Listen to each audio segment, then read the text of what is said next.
El correo llegó un martes por la mañana, perdido entre una factura de un proveedor y un anuncio de herramientas de jardinería en oferta. El asunto era simple: actualización de la boda, pero las palabras dentro cortaban como navaja. Mamá, la boda será íntima solo para quienes están en nuestro día a día. Lo leí 2 veces, segura de que había pasado algo por alto. Ni un saludo cálido, ni un ojalá pudieras estar, ni siquiera un toque de lamento. Solo un rechazo frío envuelto en palabras educadas. Mis manos se detuvieron sobre el teclado y un peso extraño se instaló en mi pecho. Por unos minutos miré por la ventana de la tienda de antigüedades, viendo la lluvia deslizarse por el vidrio. Los clientes paseaban entre los muebles antiguos, ajenos a cómo mi mundo acababa de tambalearse. Siempre imaginé ver a Emiliano cazarse los votos, su sonrisa, las miradas compartidas que marcaban un nuevo capítulo. Pero con un solo correo, esa puerta se cerró sin hacer ruido. 2 días después, en una parrillada en el patio de mi prima, Clara escuché la verdad que no había pedido. Estaba recargada en la cerca, medio escuchando el chisme de unos parientes lejanos, cuando el nombre de Serina salió a relucir. Ella misma me lo dijo. Comentó alguien, bajando la voz, pero no lo suficiente. Amalia es de otra época. Seguro diría algo que los avergonzaría en la recepción. Las risas que siguieron no eran crueles, más bien indulgentes, como si asintieran a algo evidente. Pero dolieron igual. No me moví, no dejé que notaran que había oído cada palabra, aunque mi mano apretó el vaso de papel hasta arrugarlo. Esa noche volví a abrir el correo de Emiliano. Mi cursor dudó sobre responder por un buen rato. Pensé en preguntar por qué. Pensé en defenderme, en listar cada sacrificio que hice por él, cada hora extra que trabajé para que tuviera más de lo que yo nunca tuve. En cambio, escribí 2 palabras: entendido, sin súplicas, sin exigir explicaciones. Solo una aceptación callada, que en realidad no lo era solo el primer ladrillo de un muro, que no planeaba construir, pero que ahora sabía que se alzaría. Envié el correo, cerré la laptop y salí a regar las rosas, dejando que el aire fresco de la noche aclarara mi mente antes de que los recuerdos volvieran en tropel. Después de cerrar la laptop esa noche, me perdí recordando los años como si rebobinara una película que me sabía de memoria. Emiliano tenía apenas 3 años cuando murió su padre. Lo recuerdo en mi cadera, durante el funeral, su manita aferrada a mi blusa, como si pudiera anclarse ahí. En ese momento, le prometí en silencio con fuerza que le daría todo lo que estuviera en mis manos.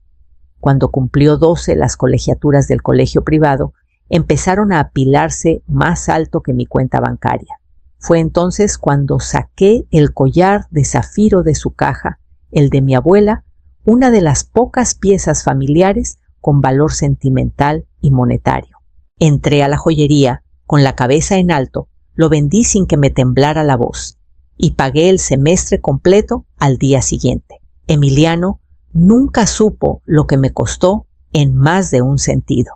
En sus años de preparatoria, trabajé noches en la tienda de antigüedades después del cierre. Mientras otras madres estaban en casa para la cena, yo pulía caoba, catalogaba porcelanas y contestaba llamadas de coleccionistas a medianoche. Él ya estaba dormido cuando llegaba con sus zapatos en el pasillo y un tazón de cereal a medio comer en la mesa. Cuando se graduó de la universidad, lleno de orgullo y seguro de su futuro, me llamó para decirme que había encontrado un departamento en el centro de Mérida, pero está algo descuidado. Pasé 2 semanas ahí, arrancando papel tapiz, pintando molduras, incluso cambiando el fregadero oxidado de la cocina yo misma. La espalda me dolió por días, pero sonreía cada vez que imaginaba a Emiliano invitando amigos, contándoles que su madre ayudó a hacer de ese lugar un hogar. Nunca llevé la cuenta de lo que di versus lo que recibí. Ese era el punto de ser madre, creía yo, sin esperar que te devuelvan nada. Pero ahora, mirando el brillo de ese correo en mi memoria, algo cambió. Por primera vez me pregunté si todos esos años de entregarme por completo solo le enseñaron a tomar sin mirar atrás. Ese pensamiento me acompañó la mañana siguiente, cuando un nombre conocido apareció en mi celular. El domingo siguiente, contra mi buen juicio, acepté unirme a la familia extendida para un brunch en un café del centro de Mérida. Era de esos lugares con menús en papel reciclado y mesas tan juntas que apenas podías moverte. No había terminado mi café cuando el tema salió a flote. ¿Sabes, Amalia?, empezó mi tía Lorena, inclinándose como si fuera a compartir un secreto de estado. A veces es mejor pedir disculpas aunque no lo sientas. Por la paz. Frente a ella, mi primo Hugo asintió con solemnidad. La armonía familiar vale más que el orgullo. Dejé mi taza con cuidado. ¿Y por qué exactamente debería disculparme? El silencio fue revelador. Se miraron entre sí, evitando mis ojos, hasta que Lorena, al fin, se encogió de hombros. No sé, querida, por lo que sea que haya molestado tanto a Emiliano. Seguro es un malentendido. Ahí estaba la verdad en su forma más pura. No tenía ni idea de qué había hecho, porque en realidad no había hecho nada. Emiliano lo mantuvo vago y la vaguedad era intencional. Sin una acusación clara, no podía defenderme. Sin una historia que rebatir, me convertí en un lienzo en blanco para sus suposiciones. Me di cuenta entonces, así era como él lo quería. En sus mentes, mi ausencia de la lista de invitados era prueba de que debía haber cruzado alguna línea invisible. Porque ¿qué hijo dejaría fuera a su madre sin motivo? Revolví un sobrecito de azúcar en mi café, disimulando el calor que subía por mi pecho. Mi primer impulso fue explicar, contar los hechos. El correo, las palabras que escuché sobre ser de otra época.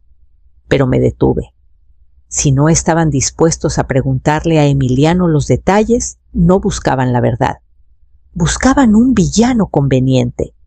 Así que sonreí con cortesía, dejé que la conversación derivara hacia planes de vacaciones y precios de casas, y guardé silencio. Mientras caminaba de regreso al coche, una brisa fresca me aclaró la cabeza. La defensa pública podía esperar. Había otras formas de contar mi historia, formas que no dejarían lugar a dudas. Esa noche podé las rosas del porche y pensé en la fecha marcada en la invitación de la boda de Emiliano, la fecha en la que no estaría. La mañana de la boda de Emiliano amaneció clara y brillante, perfecta para las fotos. Salí al jardín temprano, con tijeras en mano, cortando las últimas rosas del verano. El ritmo del corte y el aroma cálido de los pétalos eran mi armadura. Si mantenía las manos ocupadas, tal vez mi mente se quedaría quieta. A media mañana, la casa se sentía demasiado silenciosa. Pasé de cuarto en cuarto, limpiando estantes que no lo necesitaban, enderezando marcos que ya estaban rectos. Me dije que estaba contenta, que era solo otro sábado. Entonces mi celular vibró. Era un mensaje de Margarita, la vecina de enfrente, experta en recolectar detalles que no debería saber. Pensé que querrías ver esto. Estás presente en espíritu hoy. Adjuntaba 4 fotos tomadas desde el borde del césped del club campestre.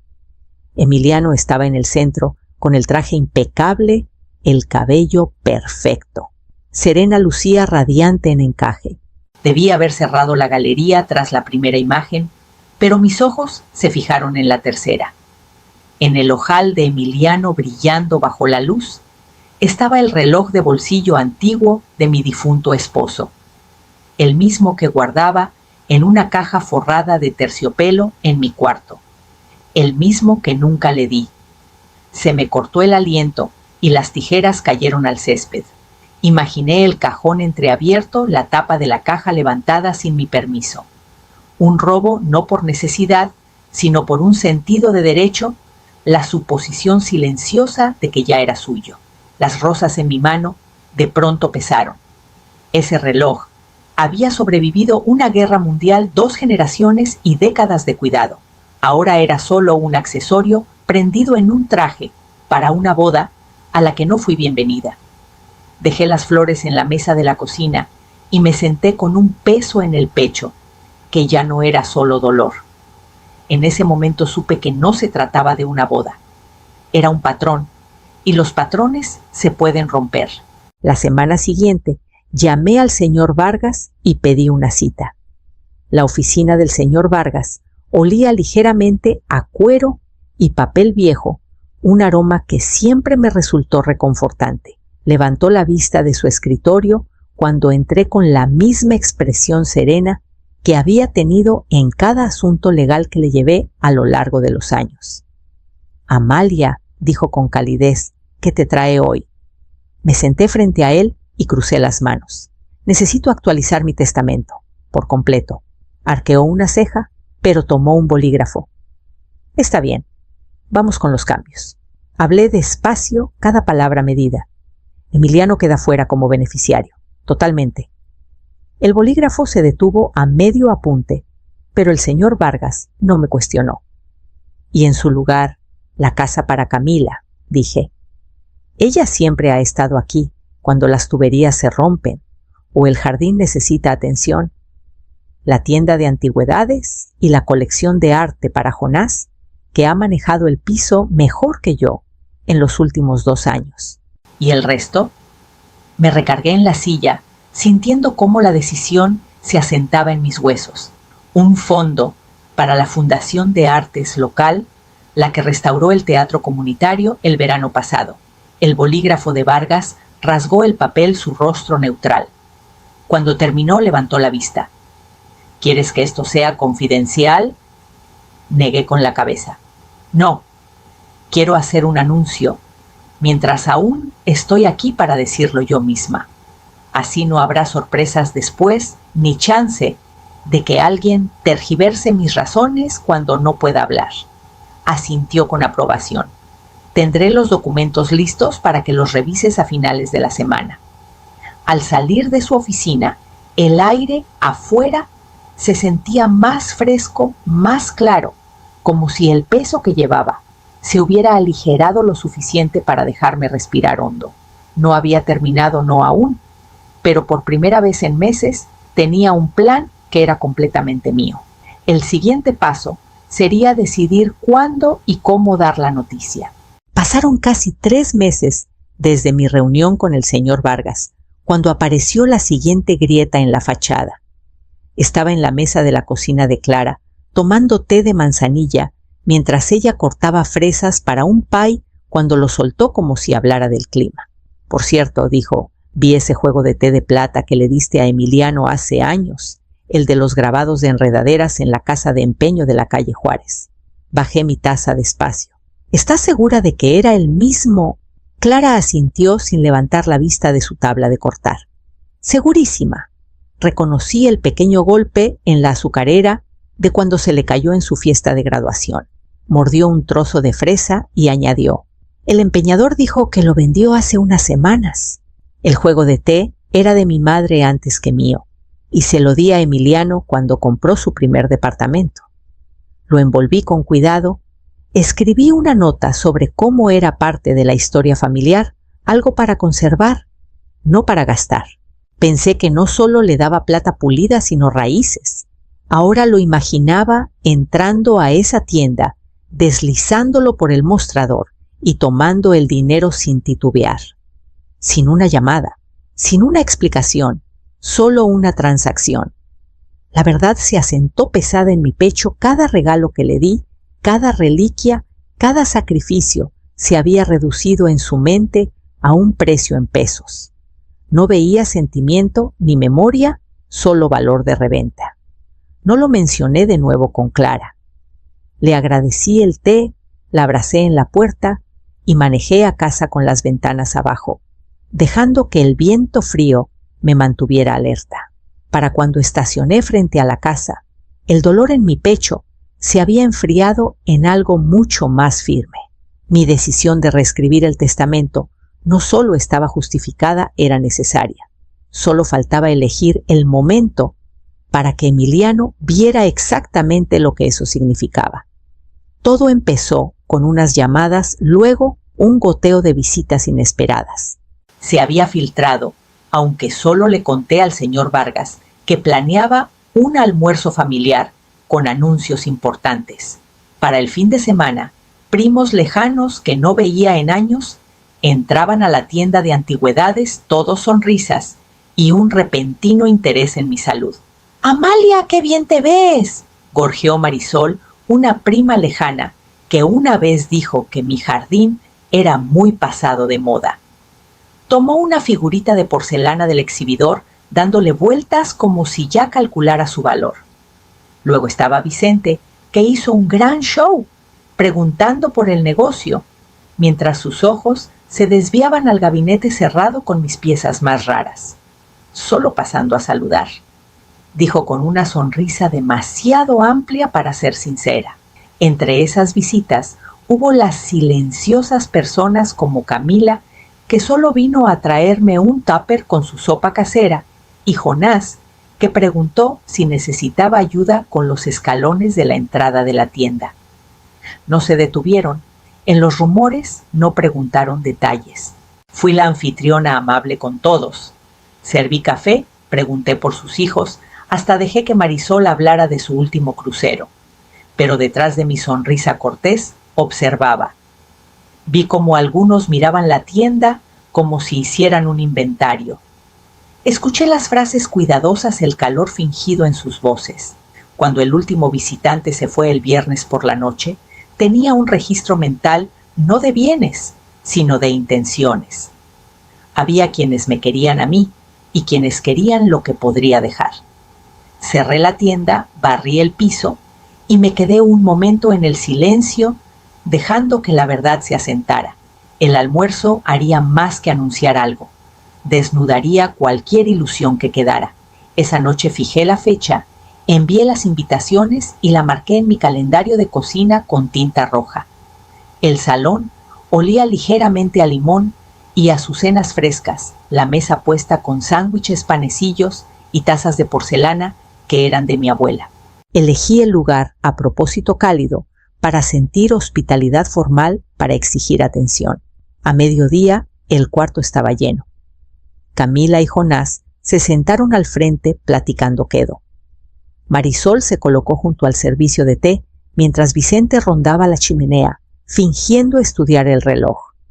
Emiliano y Serena fueron los últimos en llegar. Él entró con una media sonrisa, como si esperara un espectáculo, no un ajuste de cuentas.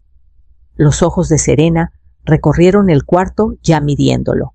Los dejé acomodarse, antes de pararme, sosteniendo el sobre crema que llevaba semanas en mi escritorio. Gracias a todos por venir. Hoy quiero dejar algunas cosas claras.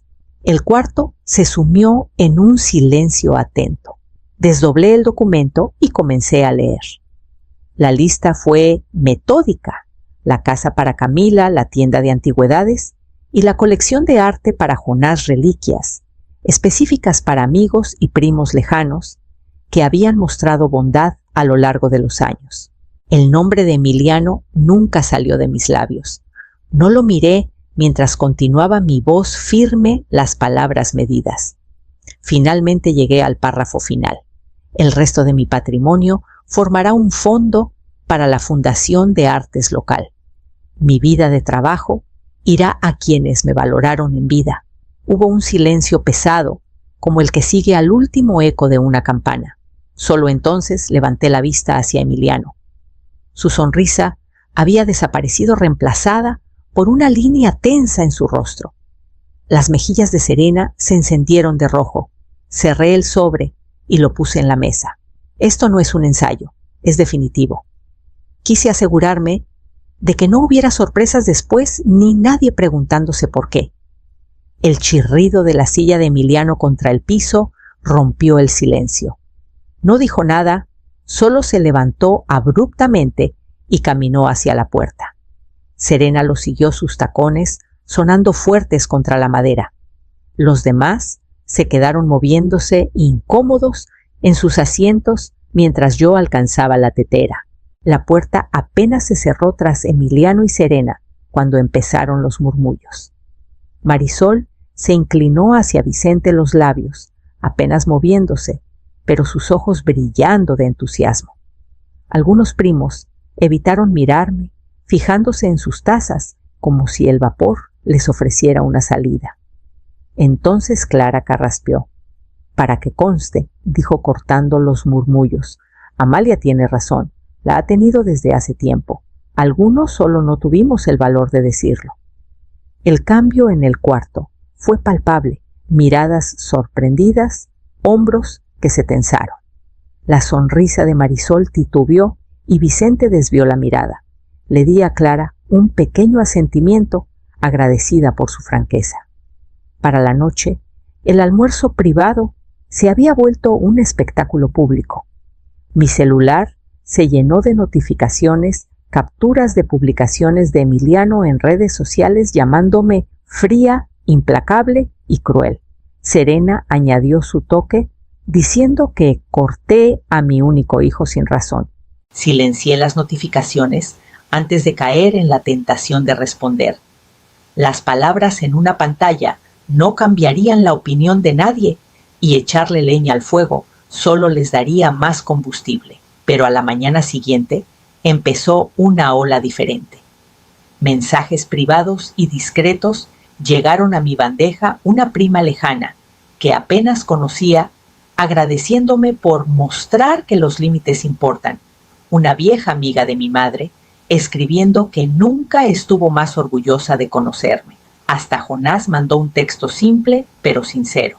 Hiciste lo que había que hacer. Era extraño esa dualidad, ser vilipendiada en público y aplaudida en privado. La dulzura de la reivindicación estaba ahí, sí, pero con un regusto que no podía ignorar. Algunos nunca verían más allá de la narrativa de Emiliano y tenía que aceptarlo. Esa noche me senté en el porche con una taza de té de manzanilla, el jardín bañado en plata por la luz de la luna. Dentro el sobre sellado, con el testamento finalizado, descansaba en mi escritorio intacto desde el almuerzo. La tormenta había pasado, pero el aire aún se sentía cargado, como si algo más estuviera por llegar. Meses después, la tienda de antigüedades vibraba con el murmullo suave de charlas y el tintineo de tazas. Camila había puesto flores frescas en cada rincón sus colores, combinando con las pinturas exhibidas para la subasta de arte benéfica de esa noche. Jonás se movía entre la gente con soltura, explicando la procedencia de ciertas piezas, haciendo sentir a los invitados parte de algo íntimo y especial. Me quedé cerca de la entrada, saludando caras conocidas, viendo a extraños detenerse frente a una acuarela de la plaza principal de Mérida. Me impresionó lo diferente que se sentía esta reunión, comparada con aquel almuerzo, sin pretensiones, sin cálculos, solo gente que estaba ahí, porque quería. Cuando el último invitado se fue y la tienda volvió a su silencio habitual, Camila y Jonás ayudaron a ordenar. Camila se rió del montón de bandejas vacías de pasteles, diciendo que la próxima vez necesitaríamos el doble. Jonás guiñó un ojo, prometiendo traer más sillas para el próximo evento. Su calidez llenaba el espacio de una manera que ningún título heredado o obligación podía. Después salí al jardín detrás de la tienda. Las rosas habían vuelto a florecer sus pétalos, capturando el último rubor del atardecer. Caminé por el sendero de piedra, dejando que mis dedos rozaran las hojas, respirando el aroma de tierra y flores. Esto era la paz, no la que viene de que todos estén de acuerdo, sino la que eliges, proteges y cuidas como algo vivo. Pensé en Emiliano brevemente, pero el dolor que solía venir con su nombre se había suavizado en algo más aceptación. Él había tomado sus decisiones, yo las mías. Mientras el cielo se tornaba violeta, me detuve en la reja del jardín y miré hacia las ventanas iluminadas de la tienda, donde las siluetas de Camila y Jonás se movían dentro. La familia no es quien comparte tu sangre, es quien nunca te sacaría de su mesa.